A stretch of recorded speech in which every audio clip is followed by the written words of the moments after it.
ভয় লাগছে।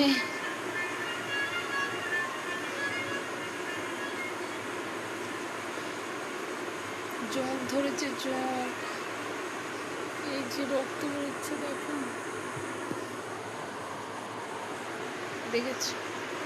স্নান করে আসলাম, স্নান করে এসে পুজো দিয়ে একটুখানি গাজর, বরবটি, পেঁয়াজ, ডিম এইসব দিয়ে রনিকে একটু ভাত ভেজে দিলাম, সন্ধ্যাবেলা খেলো। আর আমি ভাবলাম কি একটু আমি জল টলগুলো বাইরে ভরে নিই। তার মধ্যে আমি এসে 10 মিনিট বসে রয়েছি ফ্যানের তলায়, জামা কাপড় ভিজে গেছে পায়ের দিকে। তো ভাবলাম একটু বিশ্রাম নিই, আর হাওয়াতে জামা কাপড় শুকায় রাতে রান্নাতে যাব।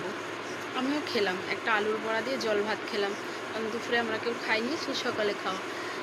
ও বাবা, এখন আমি দেখি আমার পায়ে জোঁক